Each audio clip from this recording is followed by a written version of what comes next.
You know, Dr. Rob, I'm starting to think like we hit the big time. I know we hit the big time tonight. I mean, we've had Joe Moglia here. We've had your brother on. We've had Kyle DeBuse, Big Ten official, on. But tonight we have actually somebody within the Husker athletic department and who is in the program. In the program and has gotten me to do something I've never done in my entire life. Doug Ewald, the associate executive or the executive associate? What is it? I believe it's executive associate. Athletic director, CFO, better known as a bean counter, right? Correct. You've got a red the business N guy on. I have Nebraska gear on. I think that technically is referred to as the Iron N. I have never in my life worn Husker gear. Ever. Wait a second. Ever. Real? No. Because I've even lost a bet to you and worn a Hawkeye sweatshirt on TV. I understand that.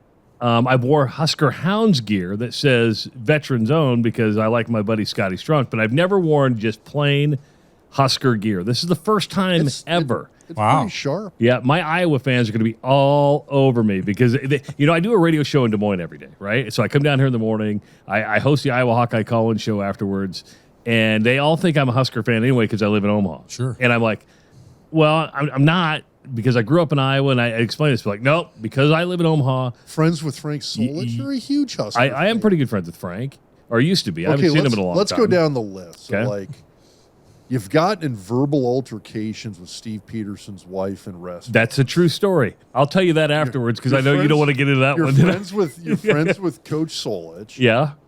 Good. Jack Stark.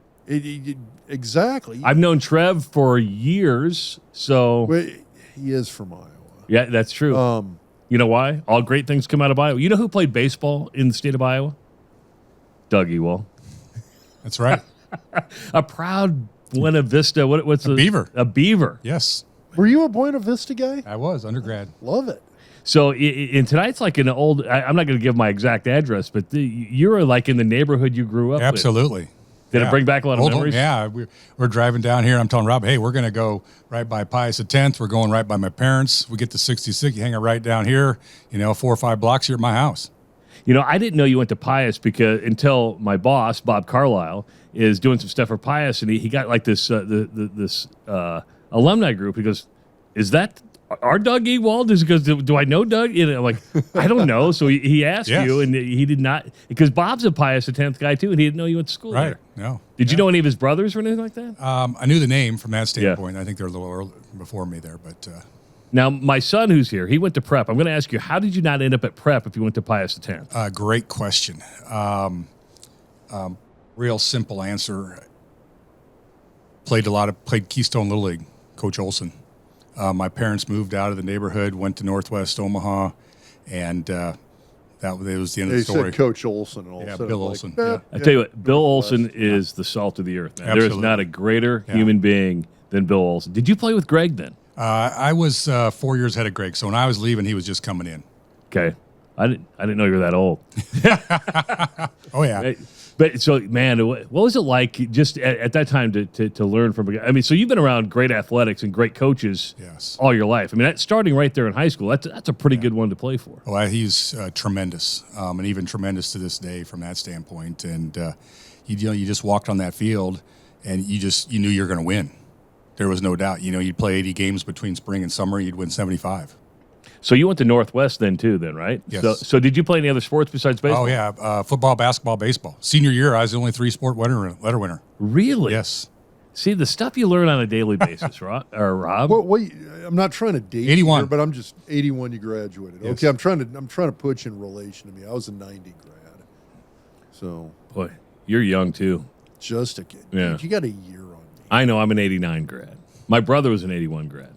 So, I learned this because Rob can't violate any HIPAA rules, and you told me recently that you had some surgery, and Rob's the one that woke you up. Yeah, I think Monty put me to sleep, and Rob woke me up. So I'm thankful for the guy that woke me up. See, that's the most important one, That's the most important side, exactly. Okay, well, and I made the joke earlier. A lot of paperwork when people don't wake up. Yeah, see, and that doesn't happen to you at all, does it, Rob? People never has. Where you're at, they should be waking up all the time. You're doing knees, hips, elbows, Yeah, although shoulders. I will say this. I mean, when you think about, what kind of people have bad knees and bad hips? It's people who are maybe a little larger, a little overweight, some bad arthritis, some inflammatory disease. Those are also the people who have type 2 diabetes and kidney disease and heart disease. And so I got it. I earn my paycheck. Yes, you do. Yes, you do. I put in an honest day's work there. I think, Doug, over the last probably year and a half, you've earned your paycheck. I bet has it been just absolutely crazy over the last year and a half? It has been absolutely crazy. The good thing is that great boss, great executive staff, over 3 years experience at the Med Center in UNO, Brian, so I understood the inner workings of the university system and how to play ball there. But it's been, athletics has been just tremendous. It really has. Had you had a background in athletic administration prior to heading down to Lincoln with Trev? Had not. So, supported athletics when I was at UNO, and I had UNO in the Med Center, Dr. Gold, tremendous boss from that standpoint. But when it came down to it, Trev goes, hey, I don't, people balked when he told him who he was going to bring in, and he goes, hey, Doug's a business guy. This is a business we're running here. I don't need somebody who's been in athletics for, 20 years. Yeah, I think that's an interesting part because I think everybody assumes that you have to be in a certain field. When I transitioned out of full-time broadcasting, I went into a field I knew nothing about, but I had a skill set that transferred. How did your relationship, I obviously UNO, but you weren't in athletics at UNO. How did that relationship with Trev start and that trust starting to build? Yeah, a great question. Actually, it first started when I was when I left the state after being tax commissioner for 7 years. I went to KPMG, started their state and local practice here in Omaha. And early on, I was at Baxter Arena was being built, and Trev was speaking somewhere, and I said, okay. Afterwards, I went up and introduced myself to him. I didn't know him. He didn't know me. I said, here's my card. You need to call me, and this is why. I said, I've seen a number of arenas, PBA in Lincoln. I've seen, the old Quest Center, CHI now, and there's you do the suites, and there's a donation component. You lock into a suite for so many years for X dollars, and there's a donation piece to it, but there's also a admission piece of it, which is subject to sales tax. And I said, the last thing I want you to do is build this nice new arena down here, and 3 years down the road, the Department of Revenue knocks on your door, and you got $1 million assessment. So I said, what we're going to do is we're going to go down and talk to the people that used to report to me. We're going to lay the facts out for them, and they're going to give us a letter and tell us what to do and what's acceptable. So we completely take the audit risk off the table.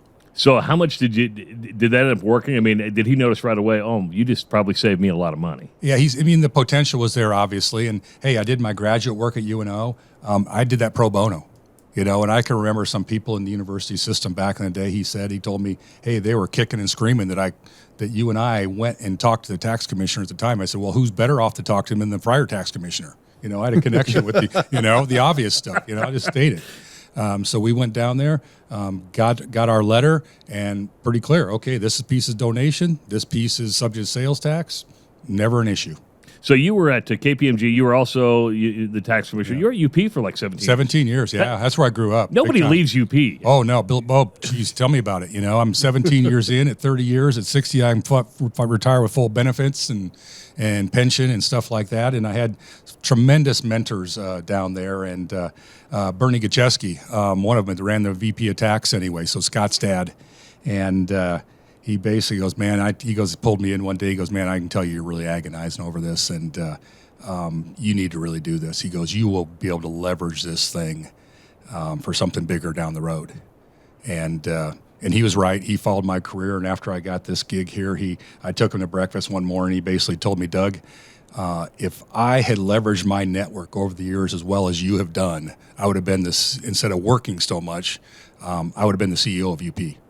Wow. So, yeah. Wow. I mean, so did you go to the state after UP? Is that where you Correct. went? Yeah. So Governor Heineman called and said, hey, I'm looking for the best state and local guy. Your name came up. We need to talk. That would be a hard thing, though, because it's getting outside your comfort zone, right? And I think this is where some of those professional lessons come in, is a lot of us just get really safe inside our comfort zone. So was it hard for you to leave UNO and Chancellor Gold to go to Nebraska Athletics? Oh, yeah, very much so. That was, When I left UP, I remember the first day on the job at the Department of Revenue, I sat at my desk and I said, "Oh crap, what have I done?"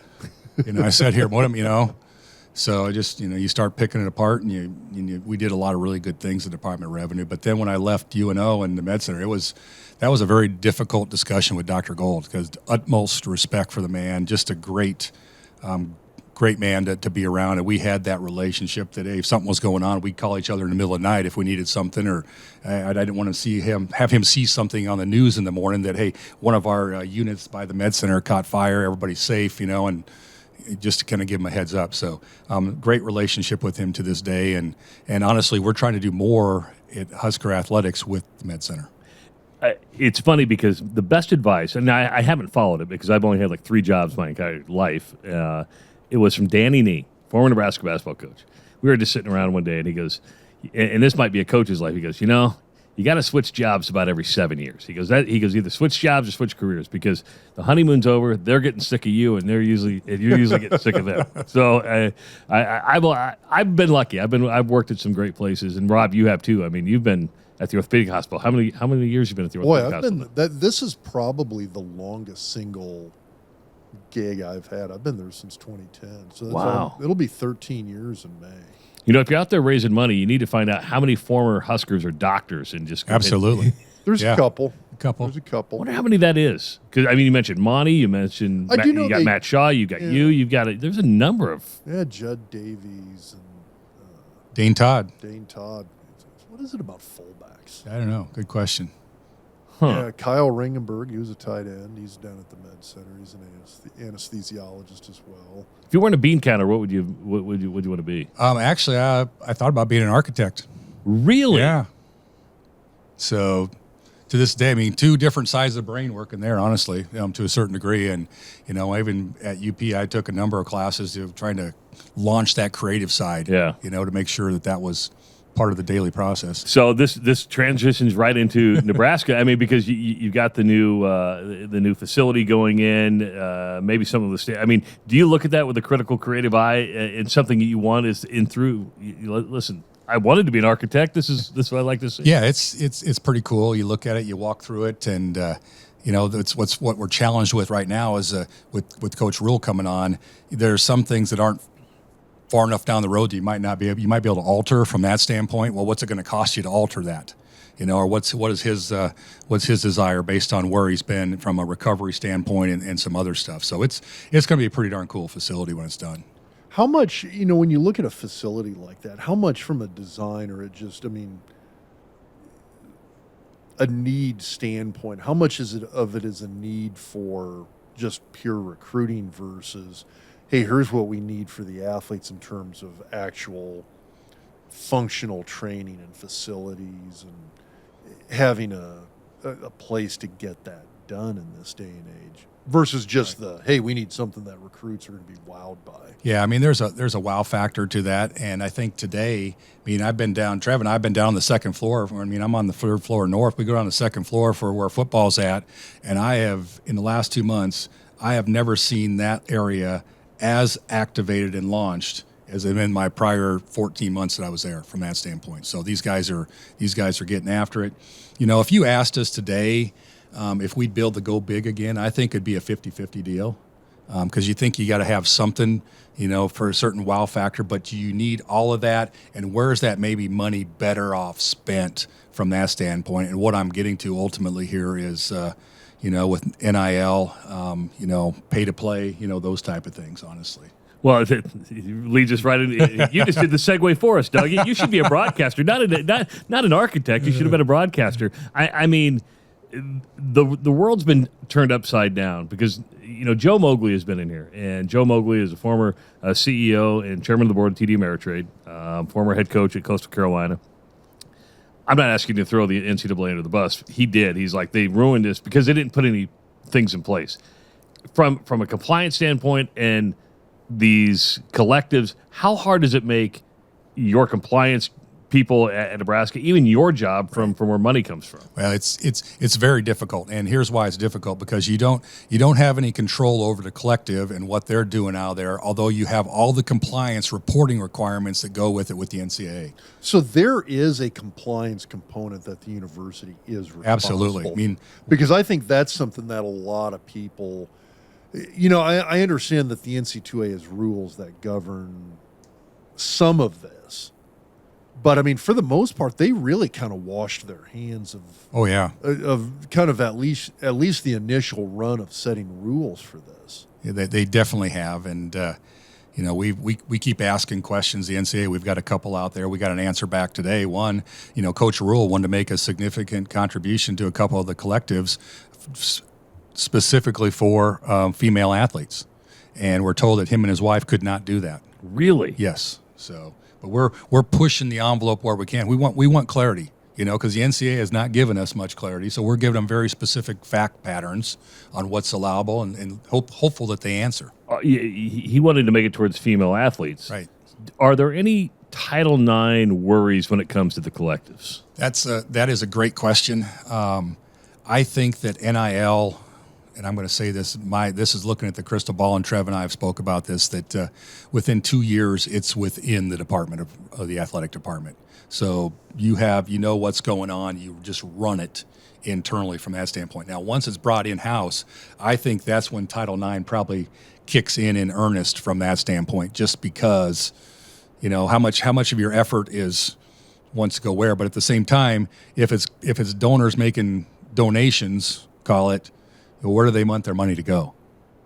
Wow, there's a whole bunch of different dynamics. And I would imagine, some places it's going to be different, because I think I look at a place like Nebraska, where volleyball, for instance, has an incredibly strong following.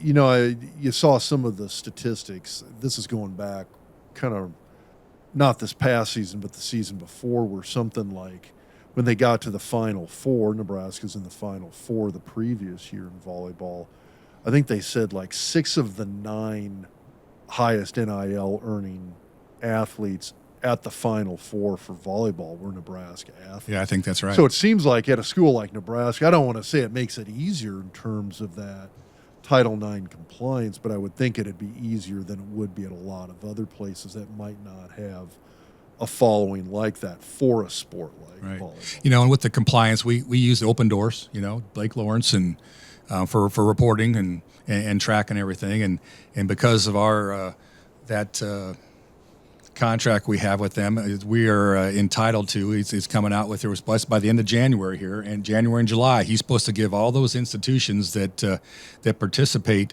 that what he calls the little black book, and the little black book is going to be okay.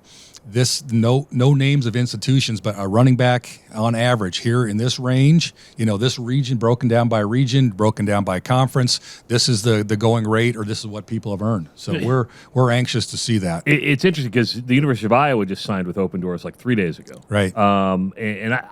How does that work? Because I know people. I can go on there and buy a tweet or whatever. So does Open Doors know exactly how much money the collectives are giving to? Are they privy to all that information?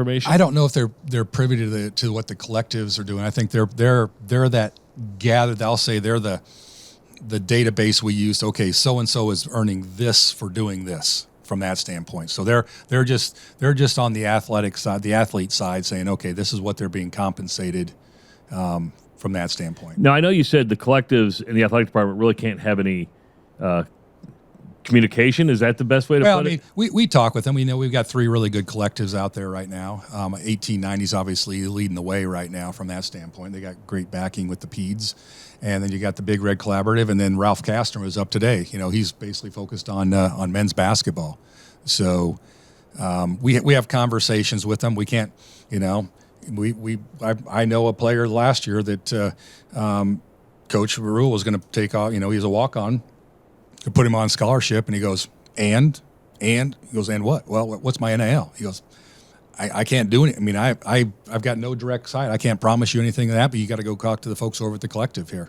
See, that's where it becomes difficult, where it makes more sense to bring everything in house. But if you bring everything in house, aren't essentially all your athletes employees at that point? Well, that's a great point. And it's funny. There was literally within the last 2 weeks here and you'll get a kick out of this, was the 40th anniversary of Senator Ernie Chambers introducing the bill 40 years ago to create for Husker football players to be state employees and be paid accordingly.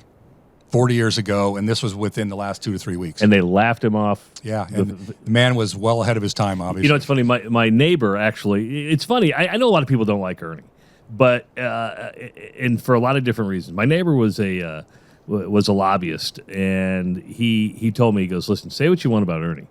The people of Nebraska will never give him the credit he deserves for killing more bad legislation in the state than you'll ever know. Absolutely. I mean, I saw it when I was tax commissioner. I got to interact with Ernie when I was tax commissioner, and always very professional. But I'll credit him for killing a lot of really bad bills. Yeah. And a guy that would stay up all hours of night reading what was coming up on the agenda for the next day. And I'll say this, knew the rules better than any other senator. So, you know, they would filibuster or whatever, man. Ernie knew the rules. Credit to him, and what he stood for. Do you worry about athletics? Because being a tax guy, do you worry about the tax situation with some of these guys making and girls making a boatload of money? I do, and this is and Trev and I have talked about this. This is a life skill. Keith Zimmer's area.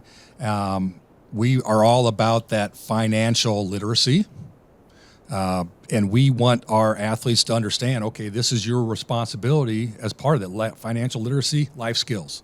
So we do as much education as we can.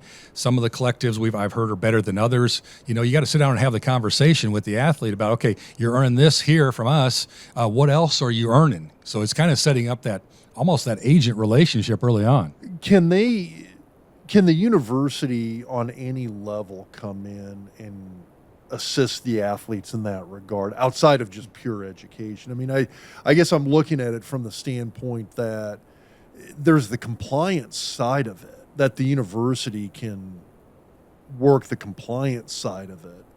Can they help with the athletes themselves in terms of, all right, hey, let's take a look at this. You're going to need to, here's the tax liability you're going to be looking at. I think that in the College of Business, I think there's some GAs over there that can give some advice. I don't know if they do any tax prep per se, or tell them what their options are. Hey, you might want to be able to you might want to think about setting up an IRA. You might want to think about, or a Roth or whatever from those type of things. These are your options. Somebody just 1099 you. Right. Oh yeah, exactly. Somebody 1099 $10,000, $100,000, whatever. You might want to sock. Yeah, exactly. A third of that or a fourth of that away. And plus now with the Altus money, we call it the 5980 money with that court case, and we're paying the full 5980. If you're on a full to partial scholarship, you're getting the full 5980. So you're getting $3,000 a semester applied to your account. If you're a full scholarship, you're going to get a check, and that's going to go on your 1098T. We didn't get that either when I played. I talked to Trev today. He goes, I used to get $300 a month and told to live on. And when Coach Osborne brought it here, that's when he started. He goes, we're actually going to feed you as well. We're sitting down at the training table today, and that was one of the hooks. Trev said, we're going to actually feed you. Wow. So do you worry about? This is going to be a long conversation about NIL because I'm not asking you to talk about another university, but I will bring up the Florida situation where their quarterback reportedly signed a $13 million NIL deal. Collective says, oh, we don't have the money, tells him, backs out of a contract, and then he has to, basically be let go from his letter of intent. I guess my question is, do you worry about if you don't get paid in the middle of the season, the player goes, I'm not going to play. I didn't get paid. I'm not going to play. Because that's a possibility. No, right? good question. There's a couple things we've talked about with the collectives on that. And a lot of it, the state law is different in each state for what you can and can't do a little bit. And, that's a tough luck situation. I mean, I don't know what was promised, but, if you don't release him from his scholarship, he's threatening a lawsuit and who's liable from that standpoint and what are the damages. But it's interesting times from that standpoint. And to your point, I've tried to tell the collectives, I said, hey, pay these guys at the end of the month. Make sure they deliver the asset to you. Well, they're paying people at the beginning of the month. I said, well, what's the hook? I'm kind of a, pay for performance type guy. You do something, I'm gonna compensate you. We had a situation here with the one collective that's not there anymore. That we had all these open spots, and I say open spots that supposedly an athlete did this or that. There was like 51 of them anyway. We were trying to clean up, and I believe we got them all cleaned up. But I told our compliance group, I said, but then our compliance group heard that, well, the athletes didn't get paid. And I said, well, if they didn't get paid, I have less concern that they didn't deliver what they were supposed to deliver if they didn't get paid. So I said that should be you should document that as your backfall. Wow. It's crazy. Is this the hardest job you've had? Wow. It's different. The tax commissioner job was hard just because it's going for your first trip into government from that standpoint. And you come from business, and I think there was some, I'll just say, instant credibility there. Here's a fun fact for you. Only tax commissioner in state history to be a CPA. Really? Yes. That doesn't make any sense. None. It should be a minimum requirement. It should be a condition of employment for the state tax commissioner, and it should be a condition of employment for the state auditor, honestly. Yeah, I mean, I just made the assumption that those guys were CPAs. Right. So the beauty of me going in there, I had 20 years of state and local tax experience, and all of a sudden you got to the attorneys and the policy people, and they go, oh, shit, we can't BS this guy. He knows a couple things. So there was some instant credibility there, but then we worked through things in a very good way then.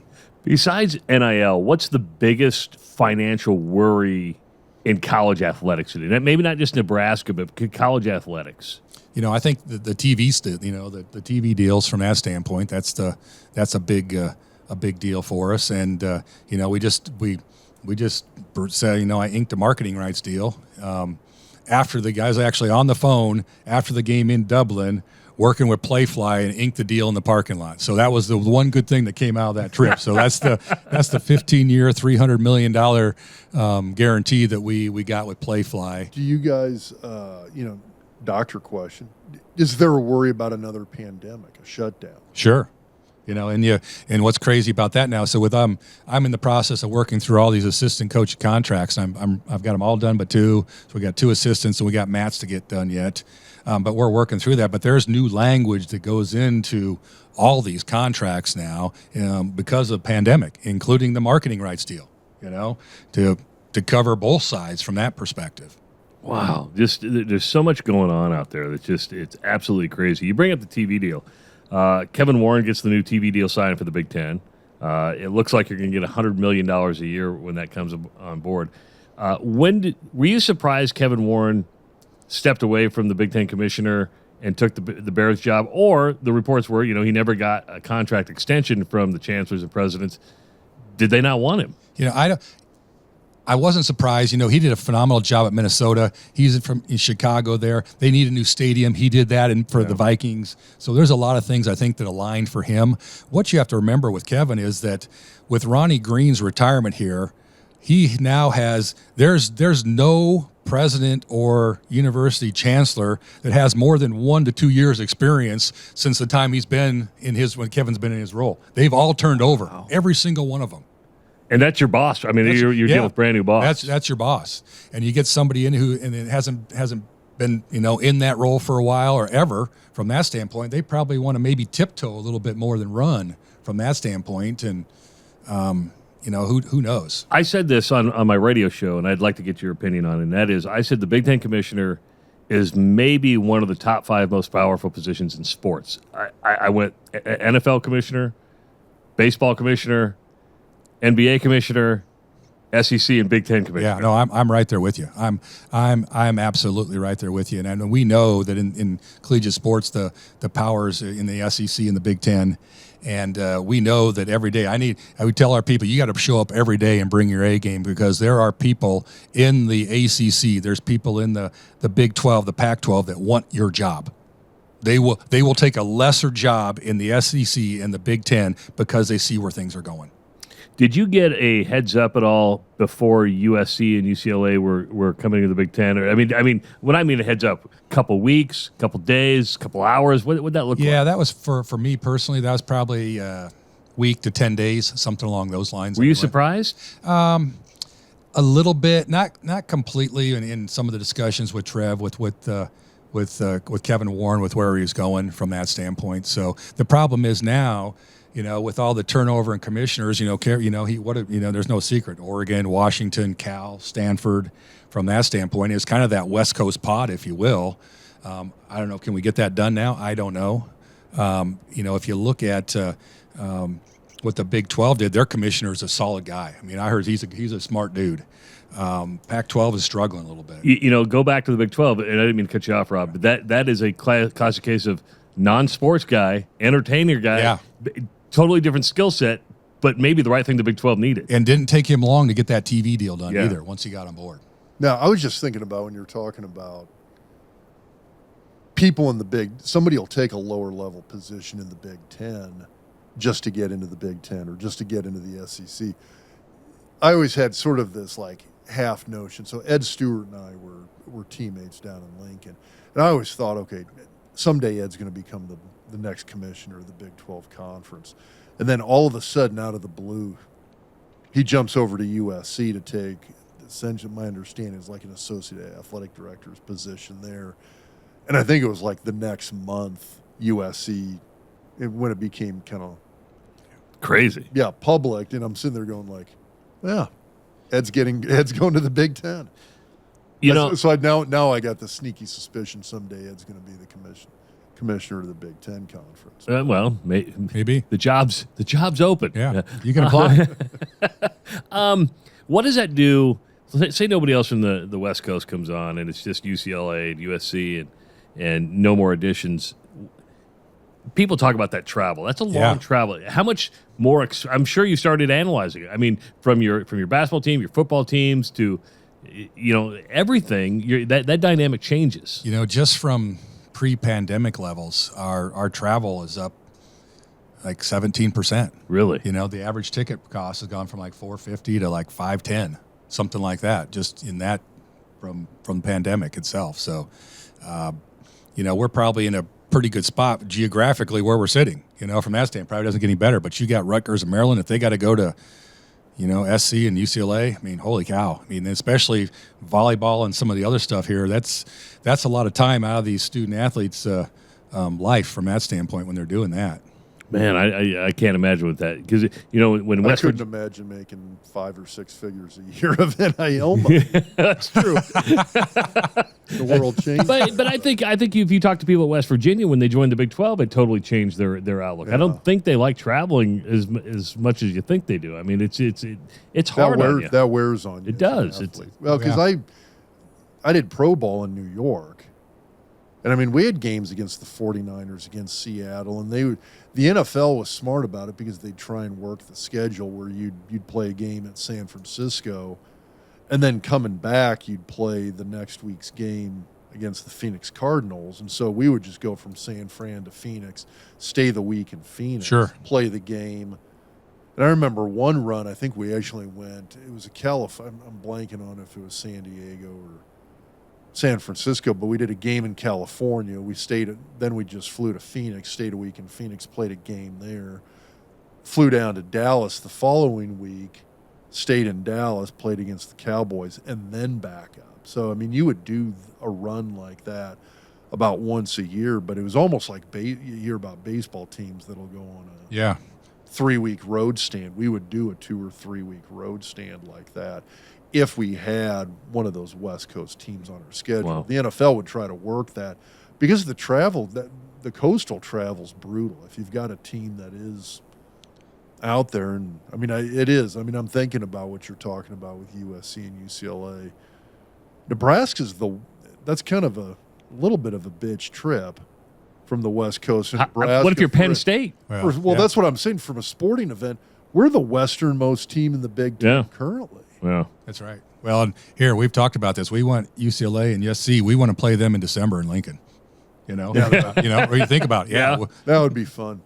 Although, I mean, anybody else in the Big Ten, any time of year is a good time to go to Pasadena. That's right. Yeah. There's rumblings. I don't know if it happened. I think the Big Ten championship could move to the Rose Bowl eventually. Or rotate or something like that. That's a possibility I've heard. Well, that actually would be kind of fun. I think that would keep, because to me, and this is blasphemous to a lot of people's mind. I don't think it is to a lot of Nebraskans because they didn't grow up in the Big Ten. I grew up in Iowa, so I knew what the Rose Bowl meant to the Big Ten.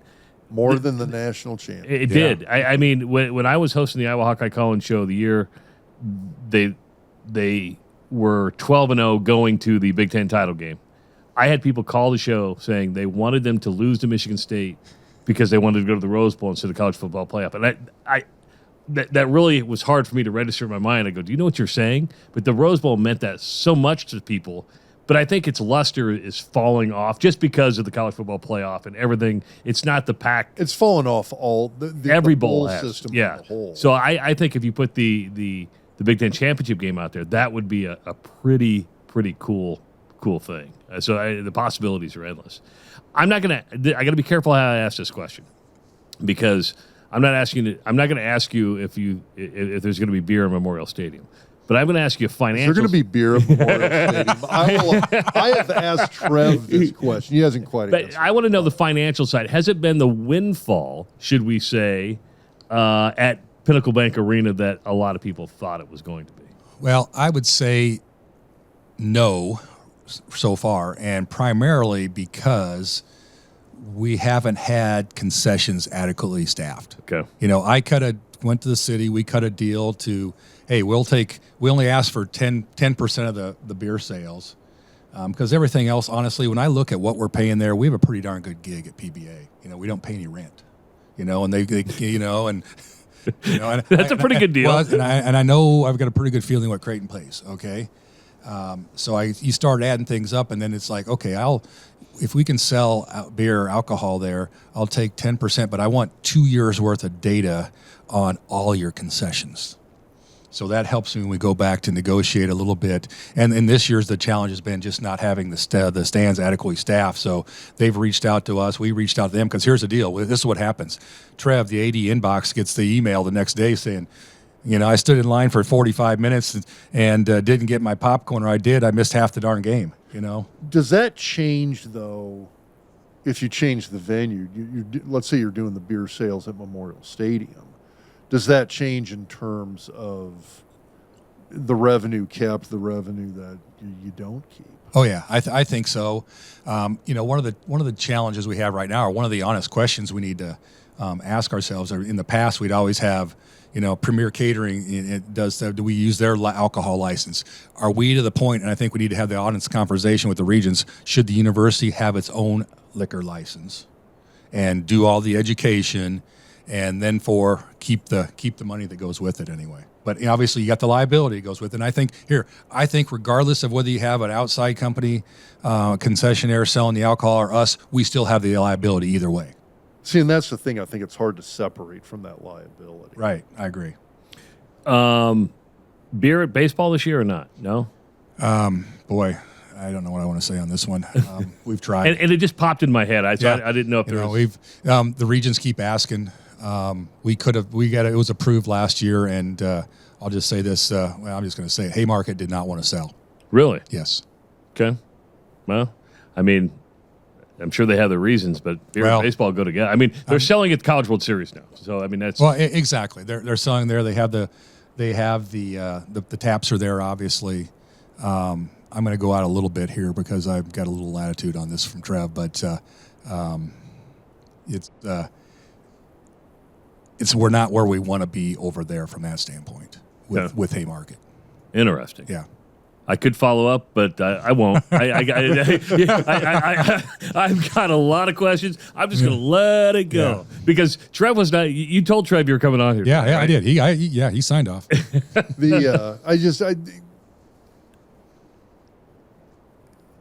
think the alcohol sales thing. So one of the things I've been kind of one of the people that's sort of been beating that drum a little bit. I'm not saying I'm the voice of alcohol, but we drink a lot of beer on this podcast. We do drink a lot of beer on the podcast. Last year my youngest daughter and I ended up going to the Big Ten wrestling championships at PB. Yeah. And I think, correct me if I'm wrong, that was kind of one of the trial runs. It was. It was the launch. Exactly. And just from a crowd control standpoint, it was a great setting. The fans liked it. You had fans of I mean, every team in the Big Ten that's got a wrestling team was there. So you got Yeah. the Hawkeye fans sitting next to the Penn State fans who they hate. And the Penn State fans are sitting next to the Husker fans they hate. And then there's the Purdue fans over there that nobody really cares about, despite the fact they got an okay wrestling team. But everybody got along really well. It looked like it worked. Yeah, it was a tremendous success from that standpoint. In fact, so much so that the Pinnacle Bank, City of Lincoln, cut us a check for $40,000 that they didn't have to do when it was all said and done.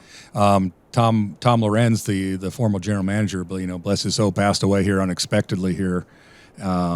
Great individual, and I first started working with Tom when I was tax commissioner when PBA was being built, and so they put that in. And Travis, you'll appreciate this. He sent me he shot me a picture of that Saturday morning of the first alcohol sales there at PBA at like 9:15, and there was a couple of Iowa fans who bought the beers.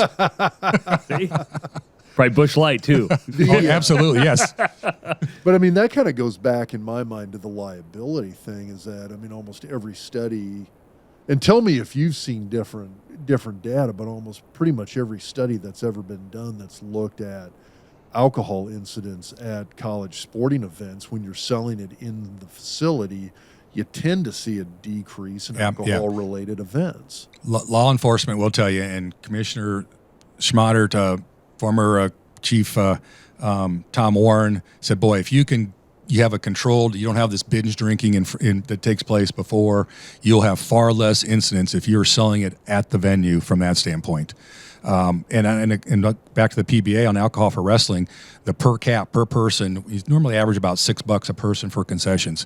They thought it would double. Exactly what it did. $12 per person was the per cap. Alcohol. I think Creighton has been a good model over the last tremendous. Really 30 years or 20 some years of selling out. And I think UNO can take a great credit here too. And the Regents took a chance to let the Mavs sell beer at hockey, which was crucial for that. Oh, that's critical. Can't imagine going to a beer game, or a hockey game, and not having a beer. I guess that's a Freudian slip, right? Exactly. That rings awfully true. So true. I mean, it's a work in progress. I mean, some things just take time, but you're going to see it at Memorial Stadium someday. Yeah, right now I'm going to say it'll happen eventually. You got to get the infrastructure in place, and the stadium modernization committee that's going on right now, and I think that we'll have an architect or two probably announced actually next week. I'd be surprised if we don't. They had the three finalists, and they've had their chance in the sun here to make their presentations anyway down in Lincoln. So I don't serve on that committee, so I don't have any inside knowledge, but I think you'll have and then they're going to start. They're going to go and they're going to start making some tours to some other facilities to find out, hey, what can we do? What do we want to do? So my only piece of advice is do not tour Soldier Field. Don't go look at the spaceship and see what they did on their renovation, because it ruined Soldier Field, and now they're going to build a new stadium. I do think that I understand. Maybe I think they're going to Notre Dame, and I think they're going to Cubs, because part of this as well, not just the stadium, it is the infrastructure and what you want to develop around the stadium. Okay. Well, I mean, have you seen what Iowa State's going to do? Yeah. So Iowa State, Rob, know Iowa State, because you played there. Marv Seiler just ran. Marv Seiler's still running. Marv Seiler's still running. You said that. You played there, son of a... but you know where the stadium sits and where Hilton Coliseum is. Yes. I mean, really, when college football comes for tailgate, it's one of the greatest parking lots ever for tailgate. It's set up perfectly. They're going to build like a Sci-Town. It's like this whole development of retail and mixed use to use in between Hilton Coliseum and Jack Trice Stadium. And that's stuff you're talking about. It's kind of like the model for, sports venues. I mean, when they built, now it's Schwab Field. Was it TD Ameritrade? Now it's Charles Schwab Field. Yeah. I mean, when they built that, a lot of the design concept around it was to build up that area of downtown Omaha.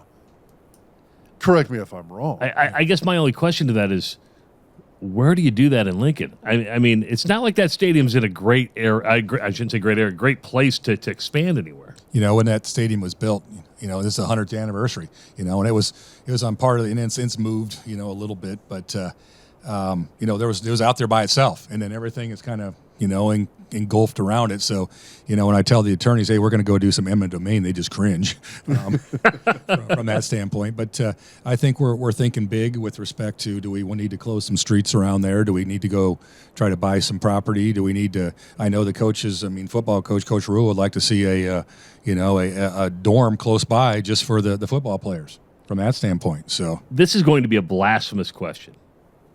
Was there ever thought of, let's build a new stadium? We had several people recommend that we seriously consider that. Yes, just start over. But that's that would be weird. Oh yeah, that'd be really, really weird. You're right. And then you got to think, well, where am I going to put it? Where do I put that at? The other question I'd have is, what do you do with Memorial Stadium? You demo it, and then the university puts some other academic building there. Right. You end up with some. Yeah. Exactly. Or you leave a piece there like they did the old Rosenblatt there. From that standpoint to kind of. Have you been to Doak Campbell Stadium, Florida State, before? I have not. It's kind of an interesting structure because the structure that surrounds the stadium itself are actually administrative. Much like Memorial Stadium in Lincoln, you got North Stadium, South Stadium, you've got the offices, but you've got entire buildings that are that are academic buildings that encompass the entire stadium. If you go down there, think of imagine if Manor Hall and Hamilton Hall, et cetera, were actually part of a Memorial Stadium. Interesting. It's an interesting concept. And one of the nice things here is we have Kathy Ankerson. So she's the chief academic officer on campus. She's on the Memorial Stadium committee, so that we're addressing the academic concerns, because honestly, you look at South Stadium, there's academic stuff in there, and there's a computing, and there's some other stuff in there that, depending on what you do with South, we gotta find space for them somewhere else. So we're making sure that, and is there something on academics can when we move into the Go Big project that can backfill somewhere where life skills, compliance is, something like that. What's the biggest need at Memorial Stadium? Is it Wi-Fi? Is it seats for bigger butts? Is it just a? I could tell you my opinion on that one. Well, it's we're working right now by this next season, the east balcony, and I was up there today with Trev. We were looking around. All the treads are off and everything. They're going to completely take off that and re-weatherproof it and put the seat backs in there on the east balcony. Those are some great seats. Wi-Fi. I'm working on it right now, guys. I tell you what, I had a meeting this week.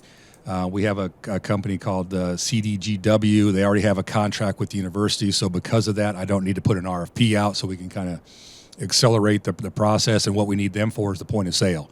My goal eventually is to get to completely cashless in Memorial Stadium, even the Hawkers. So they've got mobile devices. These guys carry around. You tap a card and go. From that standpoint, so we are a little jammed up in the supply chain with switches and routers for Wi-Fi, but we'll get there in the next couple of years, 2 to 3 years. See, I don't want you as my accountant because cash is king. I like everything done in cash. I understand cash is king, but right now I don't know how much is going out the side door without. That's true. That's true. You want to keep it all in house. That's right. Yeah, I totally get that. Biggest problem facing athletics today. Is it going to be, and what happens with the Power Five, with the Group of Five, and that whole dynamic? Because I've always said Power Five, they could all just leave if they want and not be part of the NCAA. I don't think that's a good move because you don't want to deal with all the other academic stuff and the stuff that's set in place. But what's the biggest thing facing athletics? Irregardless of what do you think of the NCAA, I think you need to stay. There's some cohesiveness there that makes sense. And Trev and I talk all the time about we don't necessarily need to be first. We just can't afford to be last. When you look at what's going on out there in the landscape, so we're keenly aware of what's going on. We have a great partnership with Altius. I've hired them. They know what's going on in all the other campuses with NIL from that standpoint. So they have clients, to do the same thing they do for us. Now they can tell us what's going on, what the best practices are. They investigate and they do the state law check and that type of stuff, or what's out there and available.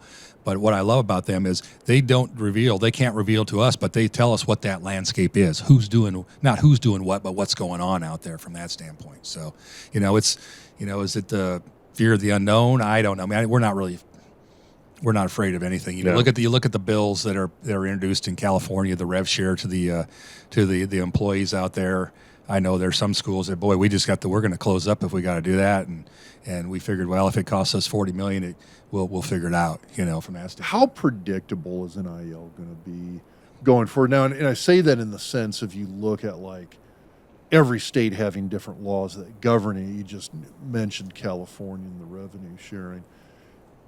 Is it something that is predictable, or is this truly going to continue to be a state-by-state basis in that regard? Because I look at Nebraska, and I always thought Nebraska was fairly, for a state with this population size, fairly well positioned from an NIL standpoint. But where do you see it going from here over the next? We're what, a year and a half, 18 months into this, really? Right. 2 seasons, 2 football seasons. Yeah. But we're really only 18 total months. It was, what, July of 20 or July of 21? 21, wasn't it? Yeah, July of 21 that it took Yeah. effect. Yeah, Dad, and that's when Trev started, July of 21. Yeah, so it was July of 21 when. How'd you like to start your first job? Wow. And by the way, you Yeah. can pay players now. Well, Yeah, we've really only got a year and a half Yeah. under our belt. That's not much time in terms of predictive value. But where's NIL going on a big picture scale? I think that, like I said, if it eventually comes in house, or it goes away, and you're just in a pay-to-play type situation potentially, I think that, you as a former, student athlete, the thing I struggle with these athletes is, boy, I have my schoolwork, I have my training and conditioning, and I got to play. When do I have time to go do all this other stuff to, earn my NIL money? Do I really want to do that? What's my focus? I guess if I carve out time, if it's worth the financial, reward, obviously. And here's the other thing I struggle with is I don't set the market. So who am I to say that tweet isn't worth, $400? I don't, or I'd make, a bunch of autographs from that standpoint. So I don't set the market. It seems a little maybe upside down to me if somebody's doing minimal or doing tweeting and you're getting $10,000 a month, and you look at what we do. Well, I said, boy, I could do that for $10,000 a month. So where's that balance from that standpoint, and then it starts to detract from, okay, I'm here to play ball. Do you ever? I know you mentioned that concept of eventually seeing it potentially come back where it's bring it under the umbrella of the school. Is that something that you think Nebraska would do, or is that something that you think would happen maybe more on a national basis? Because it seems like that is something there would need to be some greater national legislation to have that take place, or the NC2A would have to come in and I would think have to try to reestablish control over this for its members. Right. The biggest advantage I see for having it internal, other than understanding what's going on and kind of making sure that the kids are executing on their agreements and their contracts, is corporations today can give money to NIL. They'll write it off as advertising or something. But the individual, me and you, okay, I want to give to a university, I can take a charitable deduction for that. If I'm making it to a for-profit collective, I don't get anything from that. I guess I get a feel good that I'm trying to make the university better, the sports teams more competitive from that standpoint. Call me crazy, but you're always going to have, excuse the term, jock sniffers, right? Who are going to give because they want to win no matter what. They want to have the best recruits. But I do believe sooner or later business people go, I don't mind giving, but the value's not there for a $13 million quarterback. Call me crazy, but eventually I think it all levels out. Yeah, although I think it will. My argument against that, though, is I remember when this first started, kind of one of the commentaries that I saw consistently was like, well, it's not going to be that big for that exact reason that Travis just mentioned.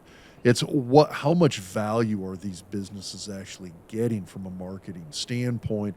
And for most of them, people said, well, somebody will sign an NIL deal for a year and it'll be for $1,500 a year. Listen, DeColdis Crawford had the best one. Oh, God, but yes, absolutely. No, and that's what we thought NIL was going to be. Right. Yeah, thought it was going to be like that, or the old line doing the deal with muchachos, the burrito. Yeah. Right. food place in Lincoln, and which by the way, the food is actually really good. But and I don't have an NIL deal. I'm just saying it's freaking tasty. But I mean, I think that's what people really truly thought this was going to be, and a year and a half later, we're talking $1 million deals. Yeah. Yeah. So I mean, like the reset to this, it's not going to reset to you're going to get T-shirts and free burritos, or you're going to get a couple of the Coldest Crawford style TV ads for an HVAC company. You don't reset from $1 million to that. You reset from $1 million to $250,000, $1.5 million, $750,000. And you have to remember right now, Coach Rule, when he left college coaching, Baylor, NIL wasn't a thing. Yeah. From that standpoint. So he comes here now, and I get the feeling he hates it. But what he wants is he wants a pool of money, whatever that is. He wants the same thing for everybody. He wants 80% of the pie. Everybody gets $2,500 a month, something like that. And then the Iowa model. And then you've got the other 20% is for those key players for you need to try to get. We haven't asked you about Coach Rule yet, and how much does he come to you with money questions? I mean, what's your interaction with the head football coach, and what does that look like? Yeah, it's been it's been more every week he's been there from that standpoint, and there's stuff he wants to do that you can't do, and by that, and here let me put that in perspective. He was at Temple and he was at Baylor, two private institutions, okay? We have state laws with respect to, what do you mean my guys travel up for the day and they can't get per diem for lunch? What do you mean we can't fly first class on a commercial? Well, you can, but you got to pay the difference. So some of those things. So I've been working with his chief of staff a lot the last 2 weeks here, Susan Elza. She's going to be really good, and I said I'll give you everything I can give you within the rules from that standpoint. But you got to be my messenger. I'm glad to talk to whoever, but you got to help me message the coaches of why we can and can't do this from that standpoint. I never thought of that from a private school to a public school. And here I am. The other night, and my wife was with me. Robin was with me. We were at the MLK week in Lincoln, and we were at the celebration I think it was on Wednesday night, and I had to call Susan. I said, he's got 4 assistant contracts in his inbox that he needs to push the sign, in DocuSign from that standpoint, because I got these FOIA requests sitting there, and they're not done. What do you mean they're not done? I said, well, they're not done, So we were able to, she helped me push those 4 along, and we ran them up the chain. That came to me, came to Trev, and then it came to Chancellor Green, and then we were able to get them out to the masses the next day, People never understand bureaucracy that takes place. I mean, it's part of a large organization, right. And the truth is, big-time college athletics is a large corporation. Exactly. Yeah. How big a change is this, having a new coaching hire, in terms of dealing with all this red tape? Because this is the first time since you and Trev have been on board in Lincoln that we've had. Well, has there been other coaching changes outside of the football team? Yeah, I'm thinking back. We had here, men's golf, but nothing significant, nothing like this. Nothing this size. Yeah, nothing this size. Wow. So that's a big change. It's a challenge, and and what's good about this is that, and Trev and I talk about this. Hey, Matt is going to push us. He's going to challenge us, and we're going to have to think a little bit differently about how we help him execute what he wants to execute within the rules.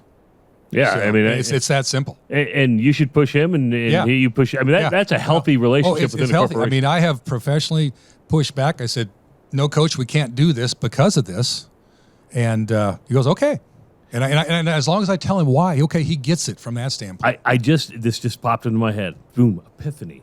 How much reading of a rule book did you have to do over the last? I mean, because you just don't know this stuff, or did it help being the tax commissioner and all this? I mean, I'm just trying to figure out. There's a mindset I think that goes with it from that standpoint. But you lean on your compliance folks. Jamie Vaughn and his area are outstanding down there, and you lean on them what we can and can't do, and there's a little bit fact checking from that standpoint. But I would imagine to a degree. I mean, you despite being athletics, it's still a state institution. It's a huge business and a state institution. Yeah, it's a business within a much larger business. Exactly. But I mean, you know, It doesn't take any taxpayer dollars, by the way. Yeah. This I know. We've talked. Yeah. People forget that, though. People forget. Oh, yeah. Exactly. My dad used to work for the university for years, and for almost shy of 40 years. So he was director of housing. And I said the athletic department and housing were the two departments that those are the revenue generators. Generally ran in the black. Exactly. Yeah. No, but it's. I would like to think, coming from UNMC and UNO, that, I mean, it's the same set of rules that you follow. It's just these guys are working within a very, I'm sure the dollars are larger. Yes. But it's just. Well, Med Center is pretty large, obviously. And ours are large. And here, hey, we're there to get stuff done. You know, if you don't want to get stuff done, you don't need us from that standpoint. So every day we're about as impatient as you come from that standpoint of trying to push the needle and keep stuff going. Well, I tell you what, you guys have done a hell of a job in the first coming up on year and a half, which is incredible. Before I let you go, and thanks so much for coming in. I know it's weird to go to some guy's basement, but it doesn't look like a basement. I remember when I talked to you, I said, "Do you want to come to the podcast? Where's it at? In my basement." And you're like, "What? Your basement? It's not a normal basement." But how much other collaboration do you do with other universities? I mean, is there? I mean, everybody thinks of rivalries, but is there a lot of talk between other CFOs and other athletic directors? Great question. There's kind of, we have a, somebody, there's a listserv. Somebody puts a question out there, and hey, if you ask the question, all the answers come back to you, and everybody, you CC everybody on the question. But then if you ask the question, you're the gatekeeper, and when you have everybody's responses, you push that back out to the group from that standpoint. And it's, it's all over the board. Well, how are you treating the Alston money, the 5980 money? What are the CFO salaries? What are, so they just, from that standpoint, it's pretty good give and take. We went to, and every year it had paused for a couple of years during COVID, but we were able to go to Columbus, Ohio, to Ohio State there for a couple of days in June last year. And they hosted us, and it's in the alphabetical order. And I'm going to Penn State this next summer, and I don't know how I'm going to get there yet, but that's the challenge to try, from that standpoint. But that's true. Very true. And what we've actually did this year, we have we had extra, because of the pandemic, we had extra hours with Silverhawk. So what we did for the teams that don't fly, on the private charter. So I put it out there. I said, hey, if you are a small enough team, and tell me what the worst place to travel to is, because of the connections and everything else. So we've sent bowling. We sent those the track people that out to Washington who are in the NCAAs. We sent the tennis team was going to Ohio State and then on to Penn State. Well, Ohio State's fine. You go to Penn State, they only have 4 courts, and then you got to hustle, hope your matches get done, get to the airport, and connect commercially to get back. So we said, no, I'm gonna take you out there and get back, so you don't have to jack around with this anyway. So we, part of this is making sure our athletes get back at a reasonable time, and especially we had extra hours, and they were just honestly ecstatic to be able to fly on that private charter anyway, in first class, basically. Hey, anytime you fly on a private charter is a good day. It really is. Really, fly private, change your life. I promise you that. We've got great donors. Justin Hernandez down in Lincoln is concerned. He gave us his jet for pretty much all of December, and now Matt had to fly last week. He goes, well, where's the other jet? I like Justin's, from that standpoint. So, Rob, what are you going to donate your jet? It's a helicopter. Oh, you went with a helicopter. I don't know. Funny story on the helicopter. Matt sent Trev a little picture today. It was out there with Kirby Smart was coming in on his helicopter to recruit somebody, flying in on the copter down next to the high school. That's a bit much. Yeah. SEC. Exactly. But no, I appreciate the opportunity to be here. Boy, I'm really, excited to work for Trev. And I'll just say this. We have weekly discussions that this is not about us. This is about how we leave this place when we're done, and for the student athletes. So it's a pleasure to do that. The state should have a lot of confidence in Trev. We're on a good path here. Excellent. You can always tell Trev he can come to the basement. Yeah. Exactly. Tell Coach Rule if he wants to come to the basement. I'll try to get him here. I guarantee you. They need to come to the big city every now and then, right? Yeah. You've seen Coach Rule. I mean, Ed Foley, holy cow, that dude's in every diner across the state. You cannot. I was going to say, I'm amazed. You can't keep up with the guy. I know. It's just. But that's what you want. Oh, that's what you want. It's fun, though. These guys are working hard. Coach Rule, I do appreciate I want to be in that. I want to go to every county. I said, Coach, there's 93. He goes, I don't care. I want to go to all of them. Good stuff. Doug Ewald from the University of Nebraska Athletic Department. Thanks so much, Doug. Dr. Rob, I got good news for you. Brian Bennett has told me the Betfred Sportsbook is now open in Las Vegas. I saw. They're going to be taking bets for the Super Bowl, which is really, really cool. So if you ever go down to Las Vegas, check out the Virgin Hotel. That's the one owned by Richard Branson, pretty famous rich dude. And the Betfred Sportsbook is open now in Las Vegas. For Dr. Rob Zadiska, Doug Ewald, I'm Travis Justice. We'll talk to you next time on the Doc Talk Podcast presented by Betfred Sports.